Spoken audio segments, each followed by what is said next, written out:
नमस्कार, बहुत स्वागत है आप सभी का। आप देख रहे हैं न्यूज 18 राजस्थान। आप सबके साथ मैं हूं प्रियंका राय। बुलेटिन की शुरुआत बड़ी खबर से करेंगे।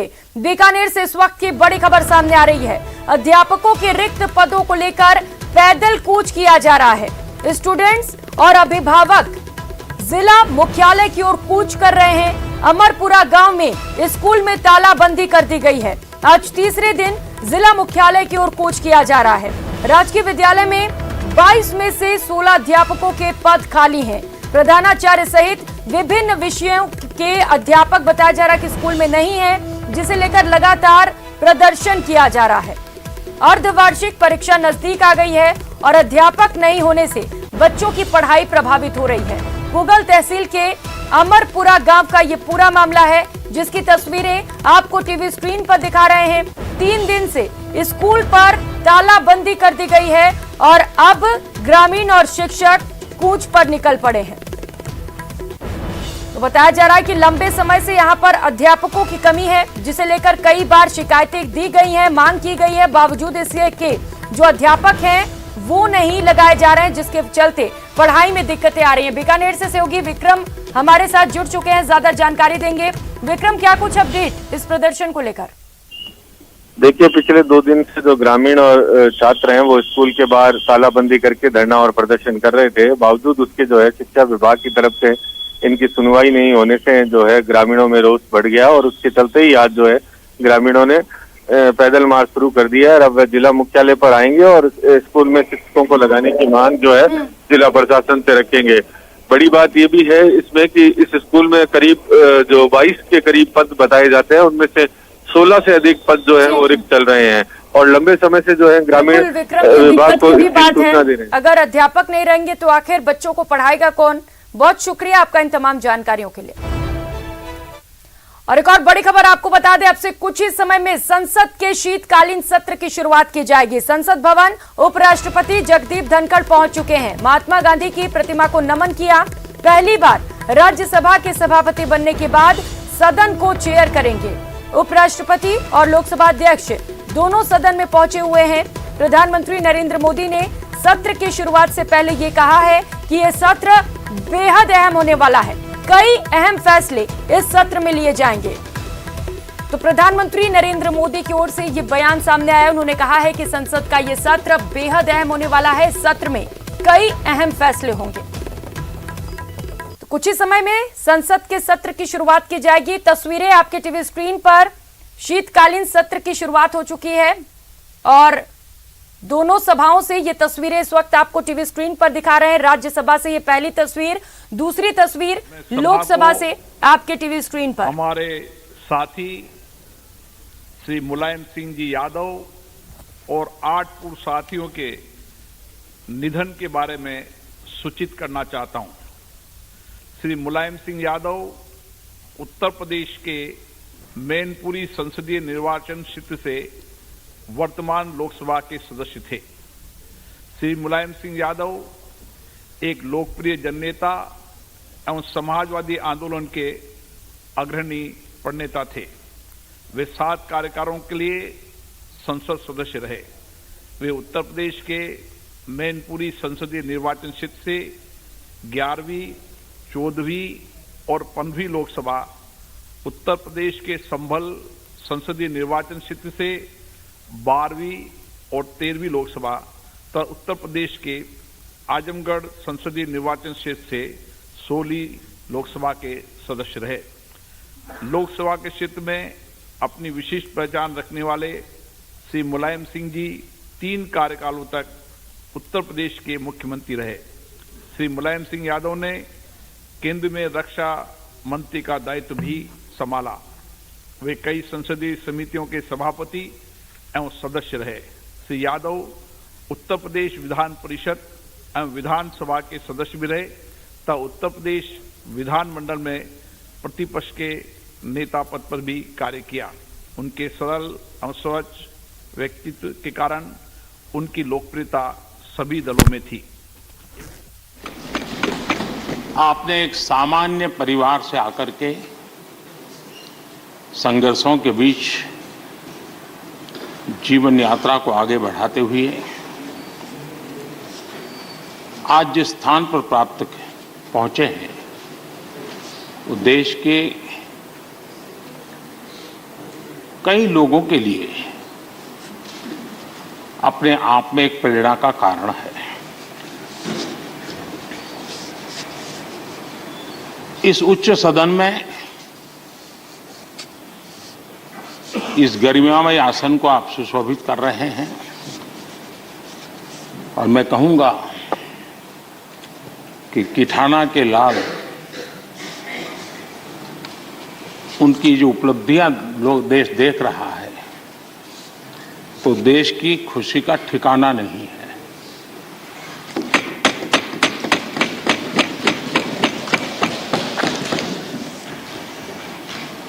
आदरणीय सभापति जी, ये सुखद अवसर है कि आज आर्म फोर्सेस फ्लैग डे भी है।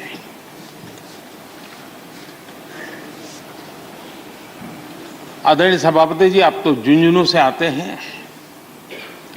झुंझुनू वीरों की भूमि है।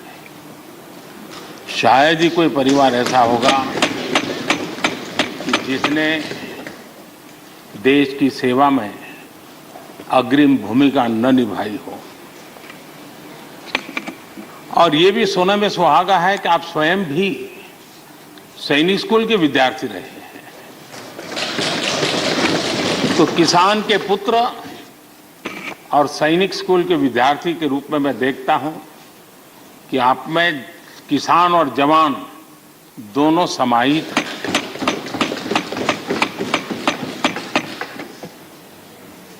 मैं आपके अध्यक्षता में इस सदन से सभी देशवासियों को आर्म फोर्सेस फ्लैग डे की भी शुभकामनाएं देता हूं। मैं इस सदन के सभी आदरणीय सदस्यों की तरफ से देश के आर्म फोर्सेस को सैल्यूट करता हूं।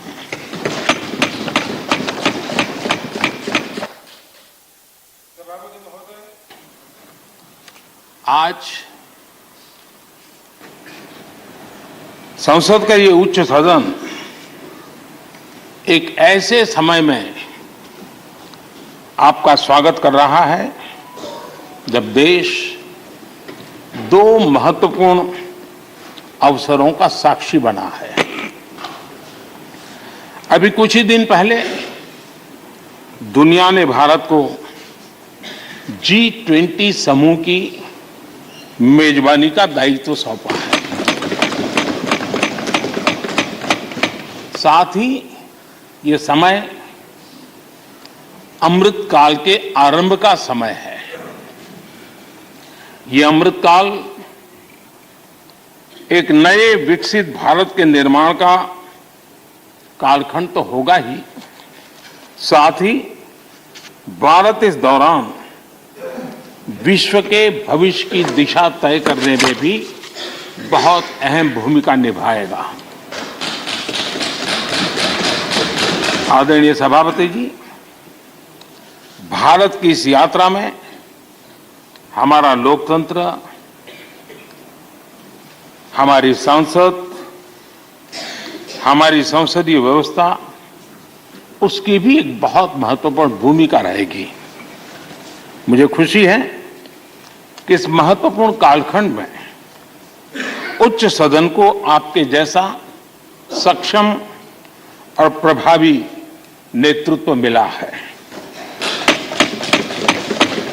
आपके मार्गदर्शन में हमारे सभी सदस्यगण अपने कर्तव्यों का प्रभावी पालन करेंगे।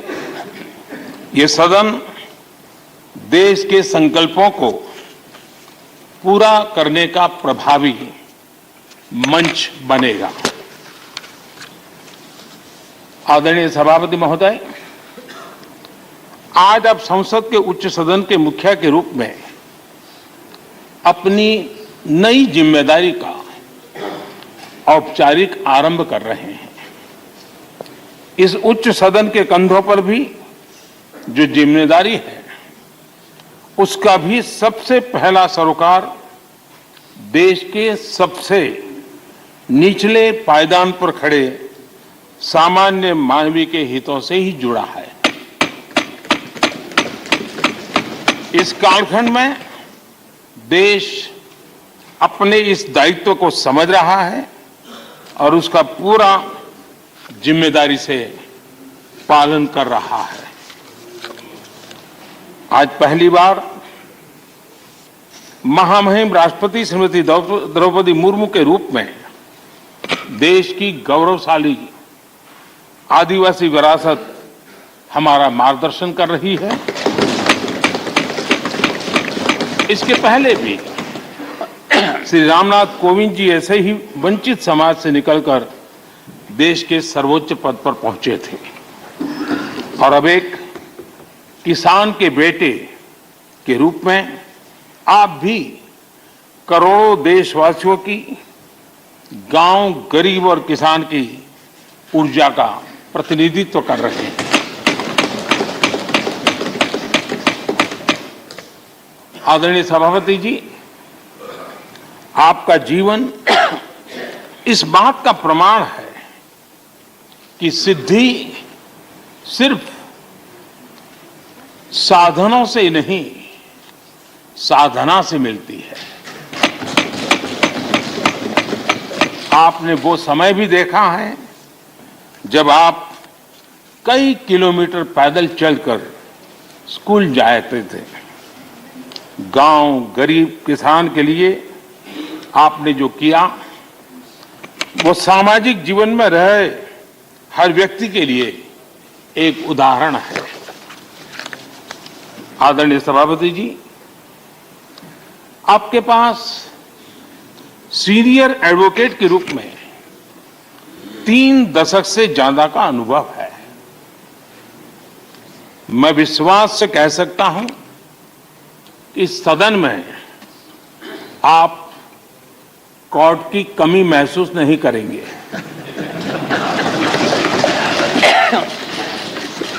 क्योंकि राज्यसभा में बहुत बड़ी मात्रा में वो लोग ज्यादा हैं जो आपको सुप्रीम कोर्ट में मिला करते थे और इसलिए वो मूड और मिजाज भी आपको यहां पर जरूर अदालत की याद दिलाता रहेगा। आपने विधायक से लेकर सांसद, केंद्रीय मंत्री, गवर्नर तक की भूमिका में भी काम किया है। इन सभी भूमिकाओं में जो एक बात कॉमन रही वो है देश के विकास और लोकतांत्रिक मूल्यों के लिए आपकी निष्ठा। निश्चित तौर पर आपके अनुभव देश और लोकतंत्र के लिए बहुत ही महत्वपूर्ण है। आदरणीय सभापति जी, आप राजनीति में रहकर भी दलगत सीमाओं से ऊपर उठकर सबको साथ जोड़कर काम करते रहे हैं। उपराष्ट्रपति के चुनाव में भी आपके लिए सबका वो अपनापन हमने स्पष्ट रूप से देखा। मतदान के 75% वोट प्राप्त करके जीत हासिल करना अपने आप में अहम रहा है। आदरणीय सभापति जी, हमारे यहां कहा जाता है नयति इति नायकः, अर्थात जो हमें आगे ले जाए वही नायक है। आगे लेकर जाना ही नेतृत्व की वास्तविक परिभाषा है। राज्यसभा के संदर्भ में ये बात और महत्वपूर्ण हो जाती है क्योंकि इस सदन पर लोकतांत्रिक निर्णयों को और भी रिफाइंड तरीके से आगे बढ़ाने की जिम्मेदारी है। इसलिए जब आपके जैसा जमीन से जुड़ा नेतृत्व इस सदन को मिलता है तो मैं मानता हूं कि ये सदन के हर सदस्य के लिए सौभाग्य है।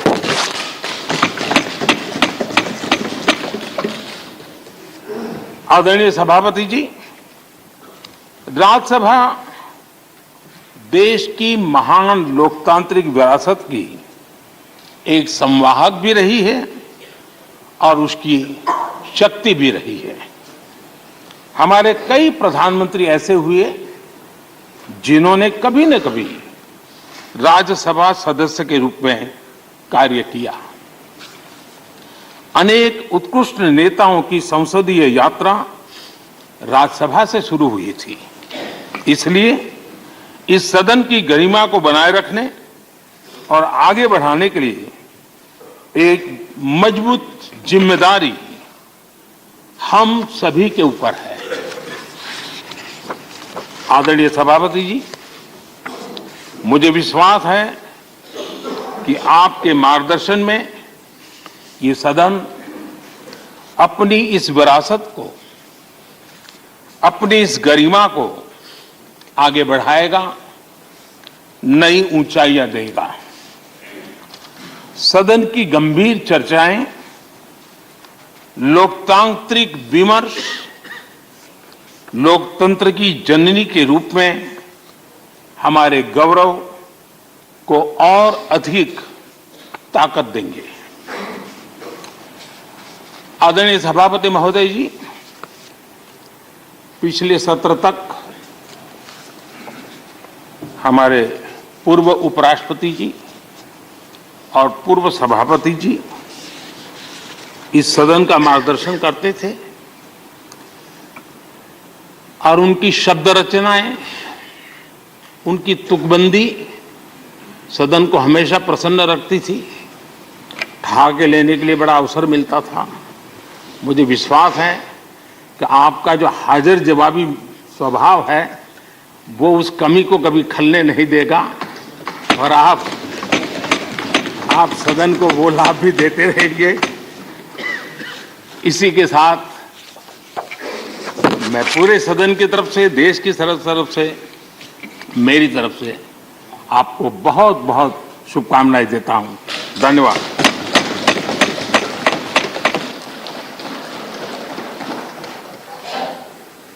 Honourable deputy chairman. आदरणीय सभापति जी, उच्च सदन राज्यसभा के आज उच्च आसन ग्रहण करने पर आपको बहुत बहुत बधाई। शीतकालीन सत्र के पहले दिन बहुत गर्मजोशी व आत्मीयता से आपका अभिनंदन। सदन के इतिहास में इस और फिलहाल यहाँ वक्त चला एक छोटे से ब्रेक का, लौटेंगे फौरन।